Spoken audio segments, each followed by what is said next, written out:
ಆದಾಯಕ್ಕಿಂತ ಹೆಚ್ಚು ಆಸ್ತಿ ಹೊಂದಿರುವ ಅರಣ್ಯಾಧಿಕಾರಿಗೆ 1.5 ಕೋಟಿ ರೂಪಾಯಿ ದಂಡ ಮತ್ತು 5 ವರ್ಷಗಳ ಜೈಲು ಶಿಕ್ಷೆಯನ್ನು ವಿಧಿಸಿ ಮಂಗಳೂರಿನ 1ನೇ ಹೆಚ್ಚುವರಿ ಜಿಲ್ಲಾ ಸತ್ರ ನ್ಯಾಯಾಲಯ ತೀರ್ಪನ್ನು ನೀಡಿದೆ.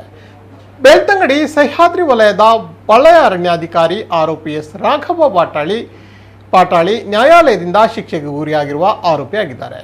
ಪಾಟಾಳಿ ಮೇಲೆ ಆದಾಯಕ್ಕಿಂತ ಹೆಚ್ಚಿನ ಪ್ರಮಾಣದ ಆಸ್ತಿಯನ್ನು ಹೊಂದಿರುವುದು ವಿಶ್ವಾಸಾರ್ಹ ಮಾಹಿತಿಯಿಂದ ತಿಳಿದು ಬಂದಿದ್ದ ಕಾರಣ ಸದರಿ ಮಾಹಿತಿಯ ಮೇರೆಗೆ ಮಂಗಳೂರು ಕರ್ನಾಟಕ ಲೋಕಾಯುಕ್ತ ಪೊಲೀಸ್ ಠಾಣೆಯಲ್ಲಿ ಭ್ರಷ್ಟಾಚಾರ ತಡೆ ಕಾಯ್ದೆ 1988 ಅಡಿಯಲ್ಲಿ ಪ್ರಕರಣ ದಾಖಲಾಗಿತ್ತು. ಪ್ರಕರಣದ ವಿಚಾರಣೆಯನ್ನು ನಡೆಸಿದ ನ್ಯಾಯಾಧೀಶ BB ಜಕಾತಿ ಅವರು ಅಂತಿಮ ತೀರ್ಪು ನೀಡಿದ್ದು, ತೀರ್ಪಿನಲ್ಲಿ ಆರೋಪಿ ಎಸ್ ರಾಘವ ಪಾಟಾಳಿ ವಲಯ ಅರಣ್ಯಾಧಿಕಾರಿ ಸಹ್ಯಾದ್ರಿ ವಲಯ ಇವರ ವಿರುದ್ಧ ಭ್ರಷ್ಟಾಚಾರ ತಡೆ ಕಾಯ್ದೆ 1988ರಂತೆ 5 ವರ್ಷಗಳ ಸಾದಾ ಸಜೆ ಹಾಗೂ 1,50,00,000 ರೂಪಾಯಿ ದಂಡವನ್ನು ವಿಧಿಸಿದ್ದು, ಆರೋಪಿಯು ದಂಡ ಕಟ್ಟಲು ವಿಫಲನಾದಲ್ಲಿ ಮತ್ತೆ 1 ವರ್ಷಗಳ ಕಾಲ ಸಾದಾ ಸಜೆ ಶಿಕ್ಷೆಯನ್ನು ಆದೇಶಿಸಿ ತೀರ್ಪನ್ನು ನೀಡಿದ್ದಾರೆ.